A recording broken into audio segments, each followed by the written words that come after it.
y a todos. Bueno, es para mí un placer estar un año más aquí, inaugurando estas sextas jornadas de patrimonio histórico. Antes de nada, pedir disculpas, estábamos esperando que llegara la directora general de Patrimonio Histórico, doña Aranzazu Gutiérrez. Debe ser que ha tenido algún problema, esperemos que se pueda incorporar si llega a esta inauguración.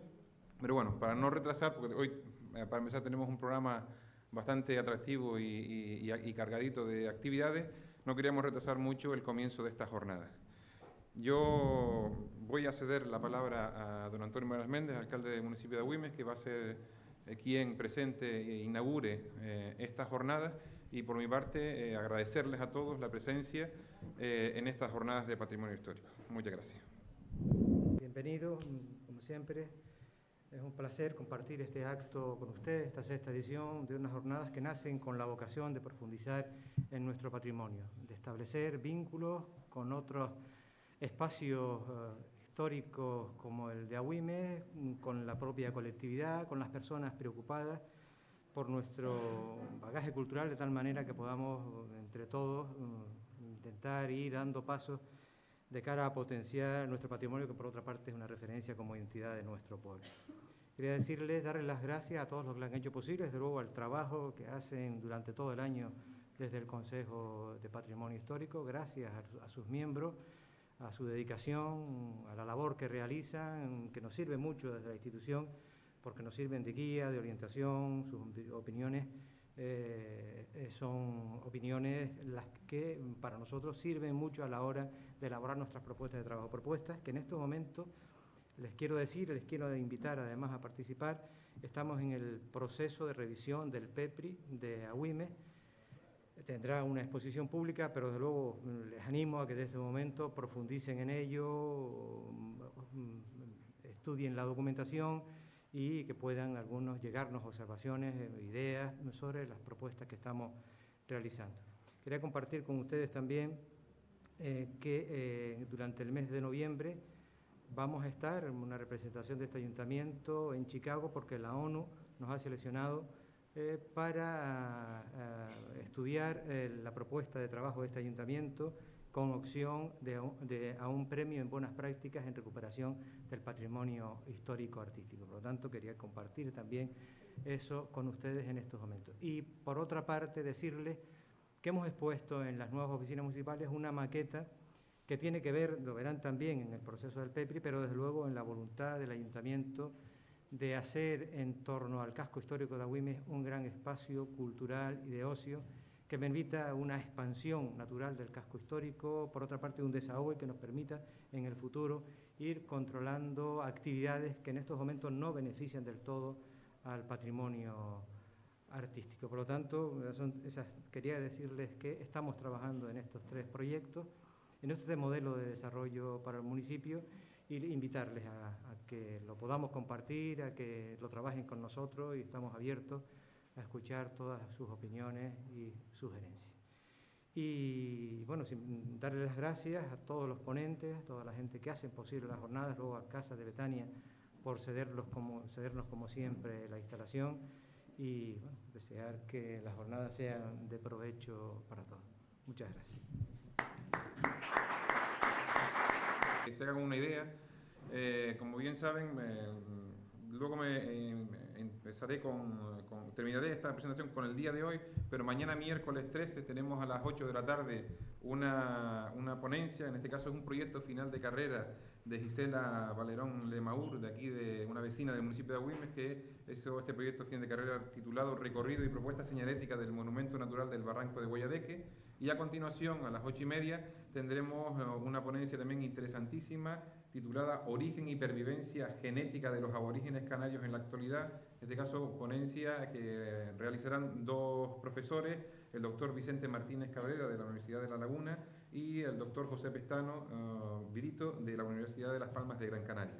Luego, el jueves 14 vamos a tener una ponencia a las 8 de la tarde, titulada en este caso Proyecto de musealización del lomo de los letreros. Es una presentación del proyecto que ya en este caso ha presentado la empresa Proyectos Patrimoniales Canarios, cuyo director es don Julio Cuenca Sanabria, que ya se ha presentado al Cabildo y vamos a tener la oportunidad aquí en Agüimes por primera vez de ver cómo ha quedado este futuro museo del lomo de los leteros en el Barranco de Valo. Y luego, a continuación, vamos a tener también una ponencia muy interesante titulada El humor y la lengua canaria en la obra costumbrista de Orlando Hernández, en este caso realizada por don Agustín Carlos López Ortiz, que es licenciado en Filología Hispánica y profesor del IES Cruces de Linares, que ha hecho un magnífico trabajo de recuperación de la obra literaria y teatral de Orlando Hernández. Y luego el viernes vamos a finalizar estas jornadas con un recorrido histórico-artístico por el casco histórico de Agüimes, que irá desde el punto de partida desde las Cuatro Esquinas, la Cruz de los Caídos, y recorreremos la calle Moral hasta la trasera de la iglesia de San Sebastián. Luego a las 8 de la tarde inauguraremos en la Plaza Nuestra Señora del Rosario un grupo escultórico titulado Tertulia en la Alameda, realizada por el escultor Wency Herrera y con la colaboración de Cristian Ferrer y Fabiola López, y también acompañaremos esa inauguración con algunos temas de la Banda Municipal de Música de Agüimes, que nos acompañará para que esa velada sea lo más placentera posible. Y para finalizar, a las 9 de la noche, en el Teatro Municipal de Agüimes, tendremos el último libro de don Francisco Tarajano Pérez, cronista oficial de la Villa de Agüimes, titulado Memorias Salpicadas, Agüimes, Memorias Salpicadas, con lo cual también es un placer, un año más, pues tener esas obras que don Francisco nos ofrece cada año por estas fechas con motivo de las jornadas de patrimonio histórico. Yo sin más voy a agradecer a Antonio que esté aquí y también invitarlo a que nos acompañe, porque yo voy a presentar a los ponentes. Y bueno, en primer lugar vamos a tener, pues para mí es un placer también, porque fue profesor mío, ahora es compañero del Consejo Municipal de Patrimonio Histórico y además un proyecto y una idea que desde hace algunos años nos viene comentando, y por fin hoy, aquí en estas sextas jornadas de Patrimonio Histórico, pues vamos a poder disfrutar de este trabajo de investigación, esta presentación del poema histórico, del trabajo titulado La Reina de Canarias. También va a estar con nosotros Plácido Checa, que ha sido el responsable, el editor de este libro que ustedes tienen la oportunidad de ver y de adquirir, si así lo desean, por el módico precio de 6 euros este libro. Pues vamos a ver este magnífico trabajo de Faneke. Yo ahora me encargo de... Y luego a continuación vamos a tener también otra presentación de un trabajo de investigación, en este caso también un compañero, primero de estudio y de amistad de hace muchísimos años, Álvaro Artiles Hernández, que una vez terminó su carrera de Ingeniería Técnica de Telecomunicaciones, pues decidió introducirse en el mundo de la música clásica, de la música antigua, y ha realizado estudios en el Conservatorio Superior de Barcelona, y además también ha hecho un máster especializado en música antigua en la Escuela de Canto de Basilea, en Suiza. También en esta presentación luego podremos ver en directo, que no está recogido en este tríptico, vamos a poder disfrutar de música.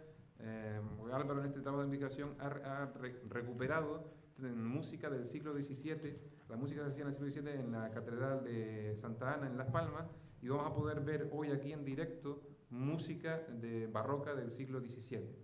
Va a estar Álvaro y algunos compañeros más que nos van a ofrecer un concierto de música barroca de esa época. Yo creo que es un placer y es un privilegio poder disfrutar de este trabajo también. Sin más, lo dejo con Faneke. Buenas noches. Mi agradecimiento como editor al ilustre Ayuntamiento de Agüimes, representado por su alcalde, don Antonio Morales, y por el concejal de Cultura, Patrimonio y Nuevas Tecnologías, Francisco González. Mi agradecimiento también a un ilustre vecino de esta villa, Faneke Hernández, que en un momento determinado, yo no recuerdo por qué, Faneke, me apareció un texto de él, una maravilla, una historia fantástica que se llamó La Reina de Canarias, y que llegamos al convencimiento inmediato de que aquellos textos aquellos versos de Fanecke no podían estar solamente en su ordenador portátil, sino que tenían que ver la luz y tenían que publicarse para conocimiento de todo el mundo.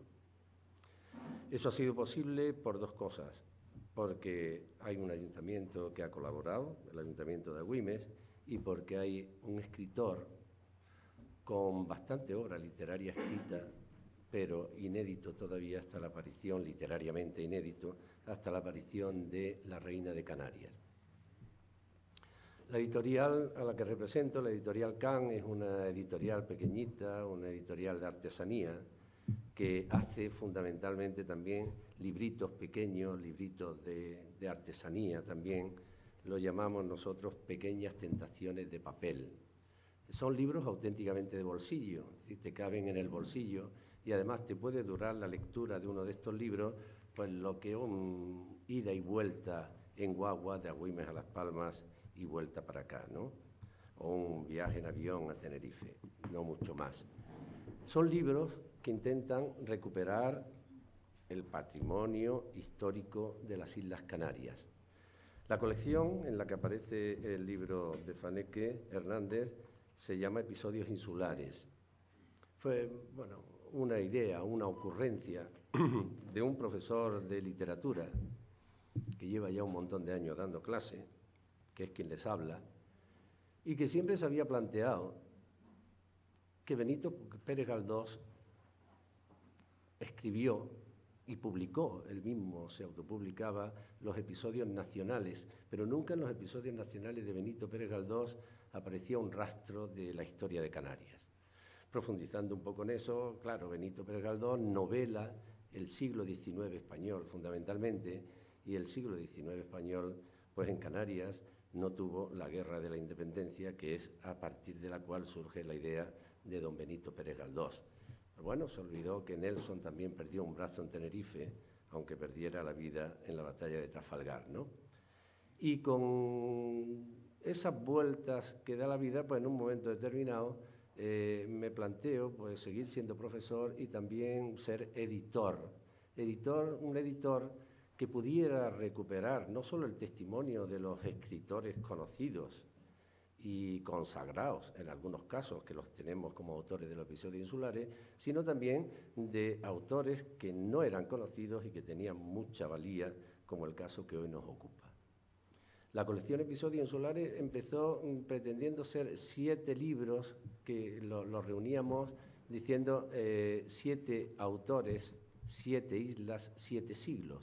Y nos planteamos hacer la historia de Canarias pues, en 7 momentos. Un momento del siglo XV, otro del XVI, del XVII, XVIII, XIX y XX. Y así surgieron un libro por cada isla y elegimos pues, de la isla de Tenerife la batalla de Nelson, 1781. Elegimos de la isla de La Gomera la llegada y la escala de Colón, en aquellas paradas que hacía para repostar y para visitar a su amiga doña Beatriz de Bobadilla. Elegimos de la isla del Hierro, pues la batalla de los 7 fusiles, de la isla de La Palma el tema de la emigración, de la isla de Lanzarote la erupción del Chimanfaya y de la isla de Fuerteventura, en un principio elegimos el tema que era más leyenda que historia de los submarinos alemanes, aquellos que se decían que paraban por Fuerteventura. Rápidamente esos libros salieron pronto. El proyecto se fue ensanchando, se unieron instituciones a ese proyecto como el Cabildo de Lanzarote, el Cabildo de Fuerteventura, la Consejería de Educación del Cabildo de Gran Canaria, el Ayuntamiento de Las Palmas de Gran Canaria, y bueno, aquella idea ya no se pudo parar hasta hoy que presentamos el número 22 de un escritor de este municipio con la colaboración también del Ayuntamiento de Agüimes. Lo importante es que ustedes lean el libro, que lo vean. Estamos muy contentos en la editorial de este libro que es puramente artesanal. Mire, hay 2 formas de funcionar las editoriales. Las grandes editoriales reciben un manuscrito de un autor y el autor pues normalmente les mandan las galeradas para revisar si hay errores en el libro y el autor no participa nada en esto.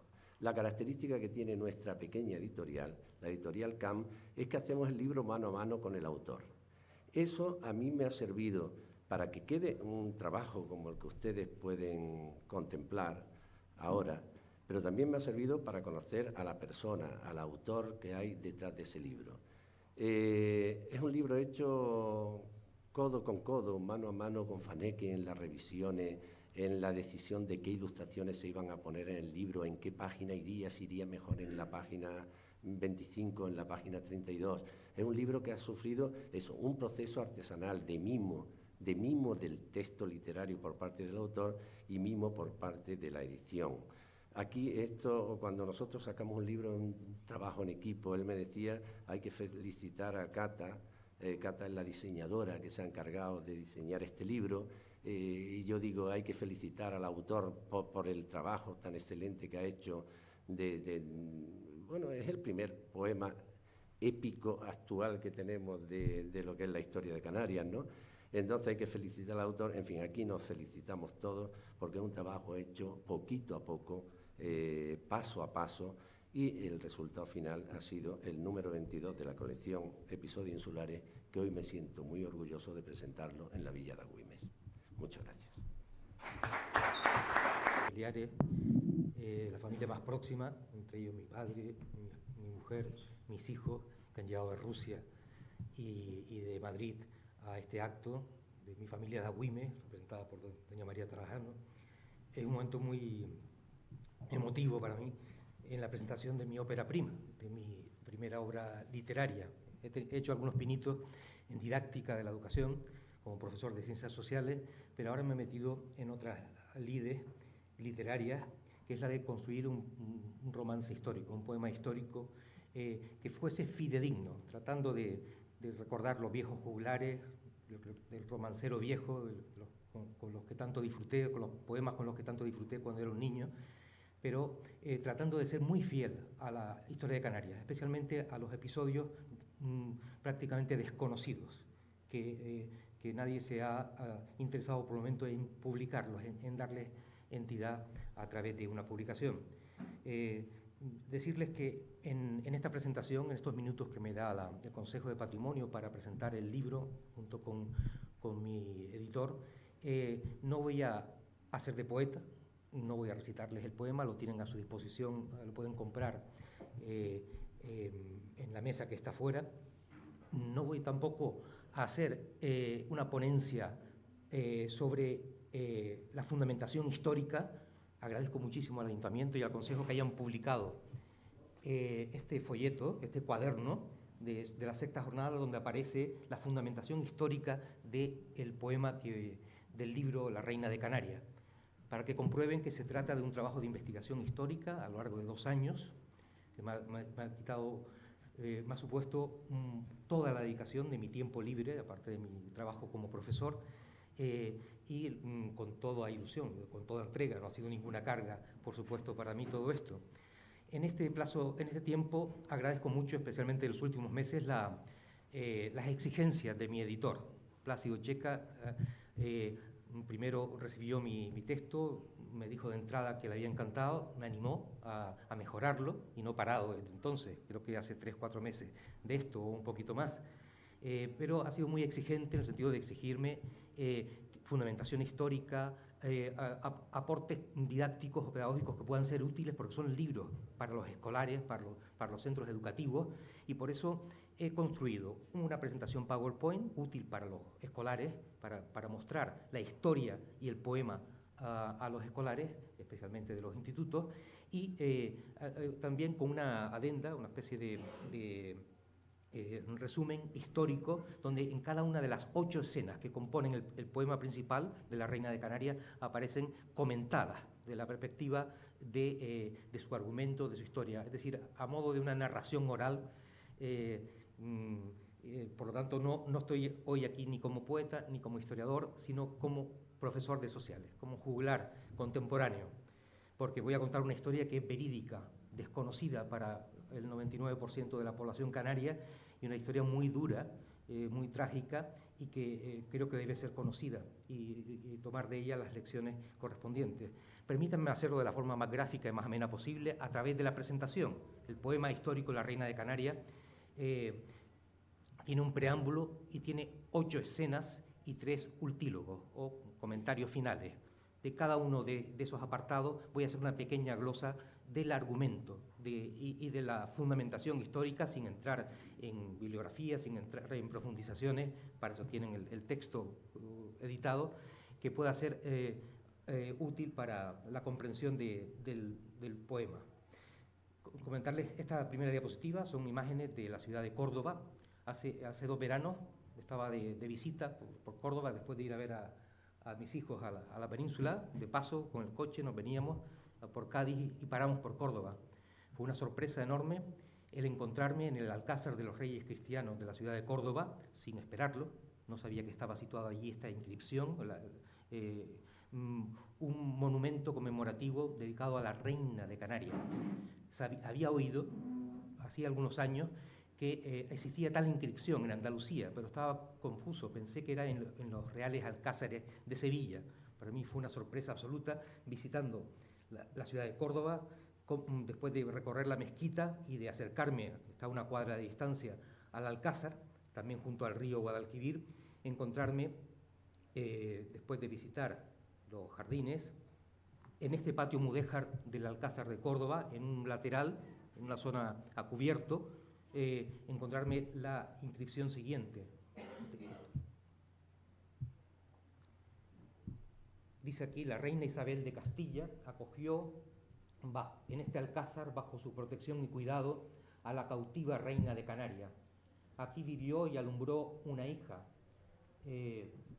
Terminada la conquista, regresó con su esposo Fernando Guanarteme a la isla, a su isla, 1482-1483. La obra, esta es una gran obra escultórica, un relieve de Facundo Fierro, el escultor canario Facundo Fierro. Fue encargada por el Ayuntamiento de Córdoba, la Casa de Canarias en Madrid, el Cabildo Insular de Gran Canaria, a instancia de don Antonio Romeu, que fue el que describió o glosó las cuentas de la conquista de Gran Canaria, que había editado recientemente mi profesor de la Universidad de Historia Medieval, don Miguel Ángel Ladero Quesada. El tropezarme con esta inscripción, con este relieve, me hizo empezar a investigar quién era esta persona, por qué estuvo cautiva una llamada reina de Canarias durante todo un año entre las paredes de ese alcázar. A lo largo de estos 2 años de investigación histórica y genealógica, como verán luego, he podido comprobar que no solo era alguien próximo por ser un personaje histórico de mi país, de las Islas Canarias, sino que resulta ser, después del documentado trabajo genealógico que ha hecho el investigador Juan Ramón García Torres, un miembro de mi familia y la de muchos canarios de la actualidad. Calculamos estadísticamente que decenas y decenas de miles de gran canarios de hoy proceden de Abenchara Chambeneguer, que así se llama la reina de Canarias, y de su hija Catalina Hernández Guanarteme. Por cierto, quien tenga dudas al respecto del fundamento histórico de todo esto, pasado mañana se presenta en el Archivo Histórico Provincial un libro facsímiles de las princesas canarias Catalina Hernández Guanarteme y Luisa de Betancor Guanarteme, miembros de la familia real canaria. Toda la documentación que consta en el archivo va a aparecer publicada pasado mañana en una conferencia que se dicta a las 7 ahí en la Plaza de Colón, en el Archivo Histórico Provincial. En el preámbulo lo que hago es comentar mi visita al Alcázar y cómo me tropiezo con la inscripción de Facundo Fierro, que les acabo de leer. Me impresionó muchísimo, me impactó muchísimo. Termino el preámbulo diciendo: las turistas que estaban a mi alrededor no entendían por qué lloraba, no entendían por qué insultaba a determinados personajes de la historia, no entendían la angustia que me embargaba. Alguien de mi sangre, 527 años atrás, estuvo encerrada entre esas paredes del Alcázar y sus lamentos aún me rompen los oídos. Digo en el preámbulo, a la vista de de la inscripción y de todo lo que hay detrás de ella. Permítanme ahora, a medida que van viendo el poema de la Reina de Canarias, con ilustraciones de historia del arte de nuestra tierra, hacer una glosa de cada una de las escenas con el fundamento histórico. Pero muy brevemente, quien quiera profundizar tiene aquí la excelente revista de apoyo a las ponencias. Esta introducción a la obra es un cuadro de Pepe Dámaso, Cueva Pintada. La primera escena, después del preámbulo, se titula El vuelo de los Azores. He puesto ahí en la imagen un azor, un ave que existió en Canarias hasta el siglo XVIII, según nos cuentan los viajeros de la época, y el lugar donde donde estaban esos azores, en los altos de Tamadaba. Justamente ese roque que ven ahí se llama roque de Faneque o risco de Faneque. Si alguno tiene curiosidad por ver en el DRAE, en el diccionario de la Real Academia, la palabra alfaneque, todo junto, es una palabra en desuso antigua, significa en guanche, en bereber, por eso está como palabra en desuso en el diccionario de la Real Academia Española, significa Azor. El roque del Faneque es el roque de los Azores. Y así se titula la primera de las escenas. Es una escena donde se narra la convivencia en una cueva pintada, como lo eran todas en aquella época, de la familia real canaria, que se esconde, estamos en el año 1482, se esconde en Guayedra, puesto que Gáldar tuvo que ser abandonada después de que los castellanos construyesen un fuerte en Agaete y en sus correrías llegasen hasta la propia capital del reino de Gáldar. Eran un bastión de tropas castellanas, pero también de tropas gomeras, al mando de Hernán Peraza, las que realizan esas razias de destrucción, de quema de los cultivos, de captura de esclavas, preferentemente, y de participar para la expulsión de los nativos hacia el interior, contribuyendo a la guerra de conquista que se estaba desarrollando en el otro frente, desde el Real de Las Palmas, desde algunos años antes, desde 1478, cuando se produjo el desembarco. Tenesor Semidán es el guanarteme regente de Gáldar en este momento, en 1482. Ha muerto Egonaiga Guayacén Semidán y debe heredar el reino de Gáldar quien se case con su hija Arminda Masequera, que es una niña muy pequeña. Hasta tanto sea mayor y pueda casarse y por lo tanto que pueda existir un nuevo guanarteme, la sucesión es siempre matrilineal en los reinos canarios, se nombra como guanarteme regente a Tenesor Semidán, el que más tarde será conocido como Fernando Guanarteme. Su esposa se llama Abenchara Chambeneguer, es la hija del que fue faicán de Egonaiga Guayacén, del anterior Guanarteme. Escondidos en Guayedra perviven, pero las mujeres indígenas siguen acudiendo a la playa a hacer sus ritos de purificación, sus baños de purificación.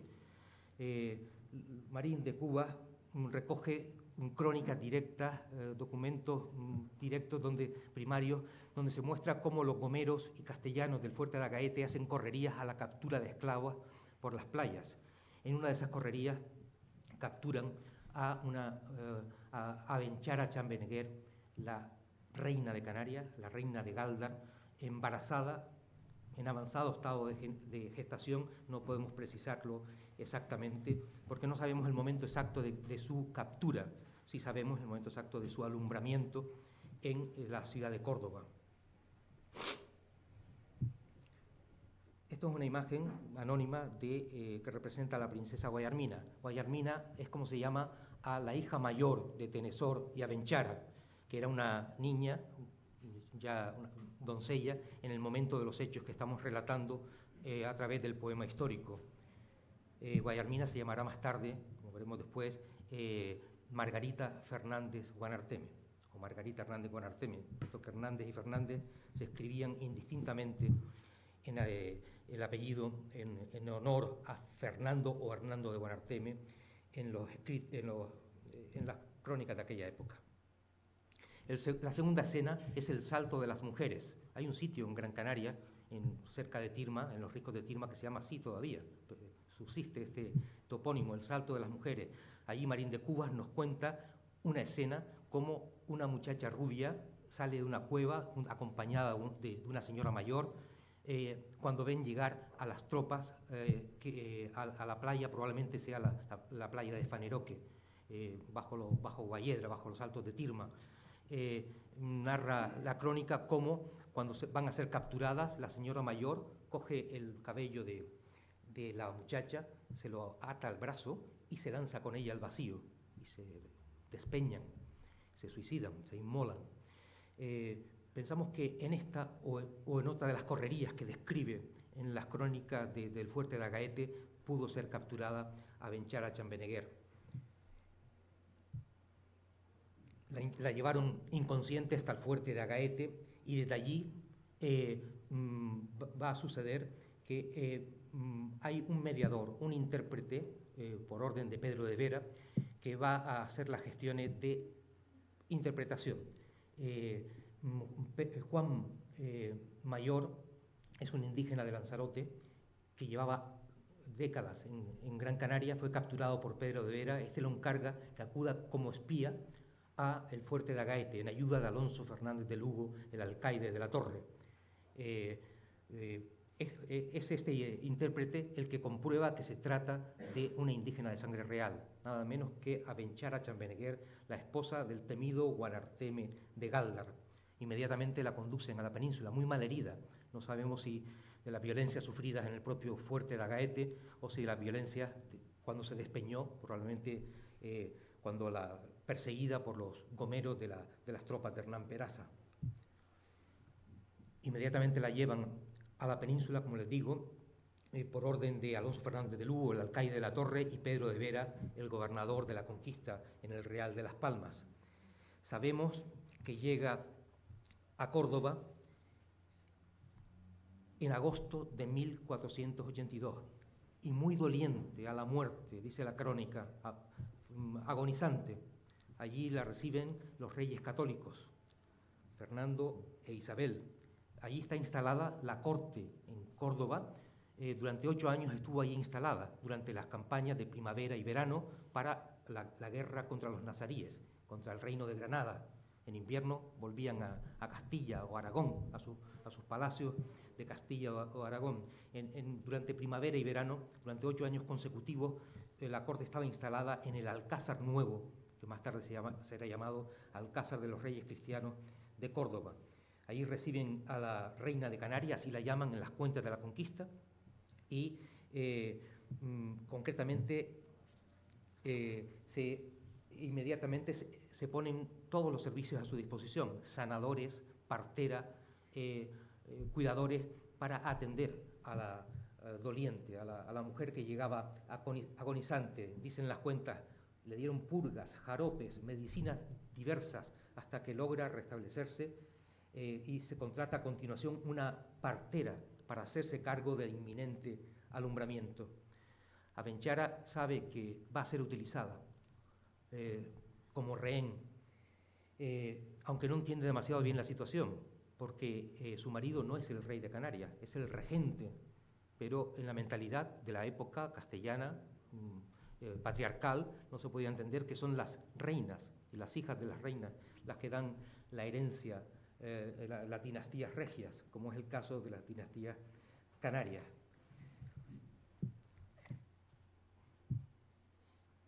Vean aquí la ciudad, un cuadro de la época de la ciudad de Sevilla, de Sánchez Coello, donde podemos ver el impacto que tuvo que suponer para Abenchara y posteriormente para Tenezor Semidán la urbe de andaluza después de salir de la isla de Gran Canaria. Estamos en el Alcázar de Córdoba y allí es atendida la reina de Canarias, como les digo, por los sanadores.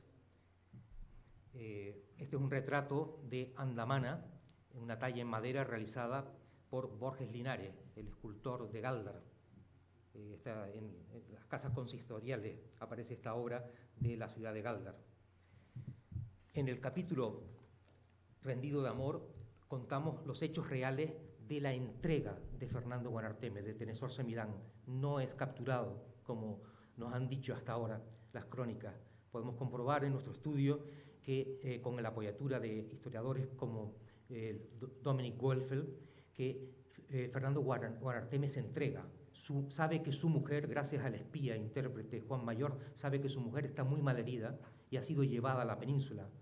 No tiene otra opción, si quiere recuperar a su mujer y a la hija que va a nacer, aún no ha nacido, que entregarse. Y así conviene, con 14 de los suyos, que en una cueva de Galdar que da al oriente, así lo dicen las crónicas, espera un triste amanecer la llegada de las tropas castellanas y gomeras desde el fuerte de Agaete, pero no lo capturan, no lo apresan. Fernando Guanarteme, que todavía se llama Tenesor, acude a pie junto con su corte de guaires del reino de Galdar, acompañado por Alonso Fernández de Lugo, hasta Bañaderos, donde lo recibe, porque lo espera Pedro de Vera con todo su ejército, pero no un ejército de combate. Le ponen un caballo a su disposición, enjaezado para que suba. Fernando, no, como todos los indígenas, le aterrorizan los caballos. Y a pie viene con los suyos hasta el Real de las Palmas, donde se tiran salvas de honor en su nombre. Poco después, el Guanarteme de Galdar es conducido también de inmediato a la península. Aquí he puesto la imagen de la ermita de San Antonio Abad en Las Palmas, porque está en lo alto de la colina donde se fundó el Real de Las Palmas. No es una iglesia de aquella época. En este lugar estuvo una pequeña ermita bajo la vocación de Santa Ana en los primeros días del Real de Las Palmas. Tenesor Semirán acude a Córdoba, acompañado de 4 de sus guaires. Va acompañado hasta Sevilla, allí lo recibe el obispo Juan de Frías, y va por la ribera del río y se acerca hasta la capital de Castilla en aquel momento, que es la ciudad de Córdoba, donde está el Palacio Real. Curiosamente, comento en el poema, que los moriscos festejan el paso del rey canario, lo sienten como suyo. A Fernando Guanarteme le molesta soberanamente que lo confundan con un morisco, de los que se agolpan junto al camino a su paso, porque por su forma de vestir, por su forma de hablar, los moriscos ven en él a alguien de la cordillera del Atlas, de cultura bereber, como efectivamente hoy sabemos que son nuestros ancestros. Allí se encuentra con su mujer. Pensamos que uno de los motivos del rápido restablecimiento de Amenchara antes de parir es que efectivamente ve a su marido, que ha acudido a su salvación. La niña nace a finales de septiembre en el Alcázar de Córdoba, la niña que se va a llamar Catalina Hernández Guanarteme. Catalina en honor de la abuela de la reina Isabel la Católica, Catherine Lancaster, una inglesa, y Hernández por su padre, Hernando de Guanarteme, después de ser bautizado.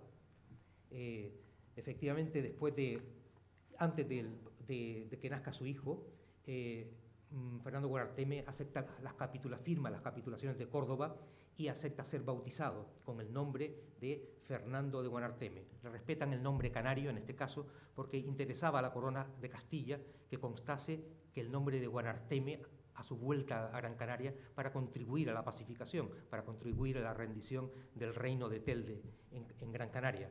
Por eso le aceptan el nombre de Guanarteme, que significa rey en lengua guanche, de la misma forma que Guayarmina significa reina en lengua guanche.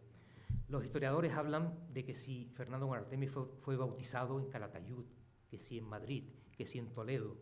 He podido comprobar, creo que he podido demostrar en mi artículo de investigación histórica, que es en la mezquita de Córdoba, donde se realiza el oficio de bautismo de Fernando Guanarteme, en compañía de 2 de sus guaires que también se bautizan con él. Uno de ellos es Alargoma, que por eso se llama, después de bautizado, Alonso de Córdoba, y otro es su hermano Pedro Maninidra. En la mezquita se produce el bautismo y pongo pruebas en mi investigación histórica que lo pueden atestiguar, entre ellas una muy clara y evidente que no comprendo cómo no pudo ser advertida por los grandes historiadores que han tratado el tema, como don Antonio Rumeo, como don Miguel Ángel Ladero Quesada. Me refiero a la información guanartémica, donde un canónigo declara que después de su bautizo en Córdoba recibió en Sevilla, en los Reales Alcázares, a Fernando Guanarteme antes de su vuelta a Canarias, a la isla de Gran Canaria. Ese es uno de los elementos de prueba que señalo en mi investigación. Se firma un bando de paces del reino de Gáldar con el reino de Castilla, por el cual Fernando Guanarteme se compromete a colaborar en la pacificación de Gran Canaria sin entrar en combate. Nunca entró en combate en las acciones de guerra que hubo hasta la definitiva capitulación de Ancite en abril de 1483.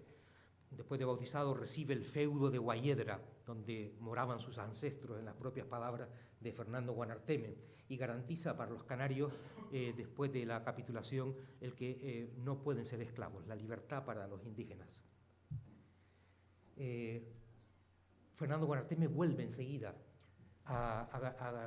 después de una breve estancia, espera a que Miguel de Mujica acuda a Vizcaya a una leva de ballesteros para la conquista, para finalizar la conquista, y vuelve al poco tiempo, a los pocos meses. En septiembre de 1482 está de vuelta en la bahía de las Isletas y hace los honores a Pedro de Vera, que se alegra enormemente de esa llegada tan pronta del rey de Gáldar y de su colaboración a partir de entonces para la guerra que había sido muy cruenta hasta el momento.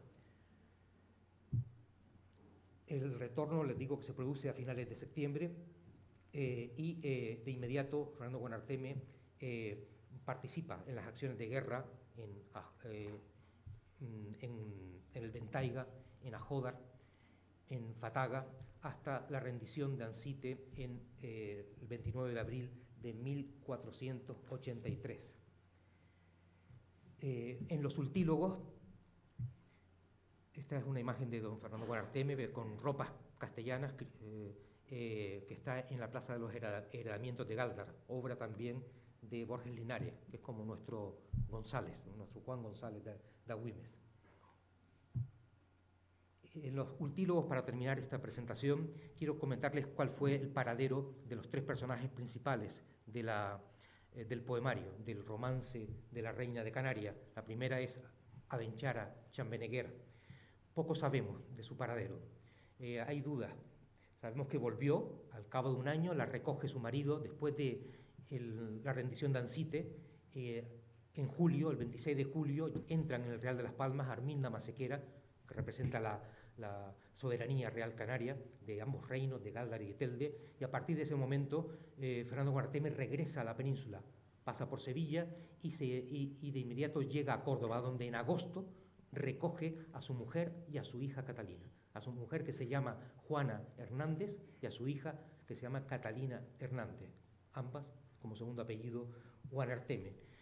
Del paradero final de Abenchara hay un genealogista canario, Díaz de Quintana, que dice que inmediatamente que regresa, como era propio en el mundo indígena, Abenchara casa con otro marido, con otro personaje indígena, y tiene varios maridos sin haber enviudado de Fernando Guanarteme. Son costumbres de las princesas reales que, como veremos ahora también en el caso de Catalina Hernández. Recientemente hay un investigador que dice que fue capturada como esclava de nuevo, porque su nuevo marido se niega a ir a una leva a la conquista de Tenerife. Y en represalia, porque su marido huye como alzado al interior, ella es capturada de nuevo y remitida a la corte. En 1491 hay una cédula real que libera a una tal Juana la Canaria, que pensamos que es Abenchara Chambeneguer, Juana Fernández, que es de nuevo liberada después de unas gestiones realizadas por la familia real canaria después de la conquista de Tenerife, en 1400, antes de la conquista de Tenerife, perdón. Esta es la imagen que está de Facundo Fierro en el Alcázar. Y en cuanto a Catalina Hernández, sabemos muchas más cosas, entre otras cosas porque Manuel Lobo, el historiador, descubrió hace algunos años el testamento de esta señora. Murió en Agüimes a los 44 años de edad, aquejada de la peste. 2 años antes había habido una epidemia de peste en Gran Canaria y, herida de la peste, muere 2 años más tarde aquí en Agüimes, en casa de una sobrina suya, Pienso que es Catalina Garro de Urúspuru, según investigaciones de nuestro cronista oficial de Agüimes, don Francisco Tarajano Pérez. Catalina, de pequeña, fue menina de la corte castellana. Durante varios años vivió en la misma habitación que María, una de las infantas, de la tercera hija de los reyes católicos, y de mayor regresa a Gran Canaria y casa con sucesivos maridos, Pedro de Vega, Adán de Acedo y Blas Rodríguez, teniendo numerosísima descendencia de la que proceden muchos de ustedes, porque está en la sangre de la mayoría de los canarios. Esta es la estatua de sedente, obra de Beatriz de la Vega, que está situada en la plaza de San Antón de nuestro pueblo. Lo pasó mal Catalina, no solo por su enfermedad, sino por las penurias con las que vivió próxima ya a su muerte, de tal manera que limosnas que pedía de caridad, era muy religiosa, muy católica, las tuvo que usar en su propio mantenimiento por el hambre que pasaba. Por último, sobre Tenesor, hacemos una recapitulación sobre el personaje de Tenesor. Sabemos que murió en La Laguna años más tarde, como dice su hija Margarita Fernández Guanarteme, también en extrema penuria, cuando pensaba organizar su tercer viaje a la corte de los reyes católicos. Sabemos que Fernando Guanarteme, por lo tanto, realizó un primer viaje cuando se deja capturar, en 1482, un segundo viaje cuando va a buscar a su esposa y a su hija en el verano siguiente de 1483, y sabemos que realizó un tercer viaje, tenemos prueba de ello, porque también recibió limosnas para su mantenimiento en 1487 aproximadamente. Viajó en esta ocasión acompañado de sus hijas, la mayor, Margarita Fernández Guanarteme, casada con Hernando de Trejo y Carvajal, iba embarazada de su hija María, que nace en la península, y de su hija pequeña, Catalina Hernández, que tenía solo 4 o 5 años de edad y se queda en la península como menina de la infanta María. Pensamos en nuestras investigaciones, no tenemos certeza de ello, que el motivo de este tercer viaje fue que Fernando Guanarteme, junto con sus hijas, la mayor y la pequeña, quiso interceder por la liberación de Abenchara Chambeneguer, de su ex esposa y de la madre de las 2 hijas que le acompañaron a la corte para pedir por la libertad de Juana Fernández, de Juana la Canaria. Estas son las historias que se cuentan en el poema La Reina de Canarias, de forma épica, comentando los hechos históricos, los cruentos hechos históricos que se sucedieron en los 5 años de la guerra final de la conquista de Gran Canaria. Termino el artículo de investigación diciendo que ni la crueldad inherente a los tiempos de las guerras de reconquista, ni el fanático catolicismo de los reyes, para quienes los nativos no serían más que unos bárbaros infieles, permiten dar amparo a tamaña iniquidad histórica, al rapto de una mujer y al usarlas como rehenes, a una mujer y una niña y a su hija, para contar con la contribución del rey de Galdar, de Tenesor Semidán, de Fernando Guanarteme. El desgarro por el genocidio y la aculturación subsiguientes se manifiestan, yo creo que muy bien, en esta ilustración que les pongo de esta arpillera de Manolo Millares que fotografié en el Museo Antonio Pérez de Cuenca. Pero no quiero terminar mi presentación de esta nota sobre la investigación histórica y sobre el poema de manera triste, porque yo creo creo en el mestizaje, creo que somos una sociedad muy avanzada porque somos una sociedad mestizada, con descendencia indígena, con descendencia castellana, portuguesa, europea y africana, a partir de los esclavos saharianos y subsaharianos que vinieron también en época histórica. En ese mestizaje con el mundo indígena que sí pervive en nosotros es lo que queremos realzar con los versos finales. Por eso ponía, como para terminar la obra, quería terminar con un cuadro de mi primo Alberto Lacabe, que está por aquí también, Drago Septenario, donde se quiere reflejar a través de esa pintura la Canaria de hoy, la Canaria soberana, de ahí las 7 ramas del drago, pero en perfecta coexistencia y mestizaje con nuestra ascendencia europea y nuestra ascendencia indígena, africana. Eso es lo que queremos reflejar en uno de los ultílogos, para terminar, del segundo de los romances históricos, que no voy a comentar por falta de tiempo para respetar los horarios de esta jornada. Les recito un ultílogo que se llama Proverbial Mestizaje, para mostrarles cuál es mi ideario al respecto, porque creo en que en esta nación en cierne en la que vivimos. Por doquiera que transites, encontrarás bajo el drago altas eneas y mimbres dignamente entrelazados, campesinos portugueses, caballeros castellanos, comerciantes genoveses y hasta esclavos saharianos. Todos cruzaron su sangre hace de esto algunos años con honorables linajes aborígenes canarios. No da marcha atrás la historia. Aceptemos el pasado de esta tierra promisoria que a tanto colono atrajo. Las distintas procedencias enaltecen el legado que nos dejan en herencia los indígenas canarios y refuerzan los anhelos de este pueblo mestizado que se siente a un mismo tiempo afro y euroamericano. Nace así un archipiélago en medio del Atlántico, orientado al universo, cuyo norte libertario abomina de conceptos como rango nobiliario y origen o paradero peninsular o canario. Con esto termino. Gracias.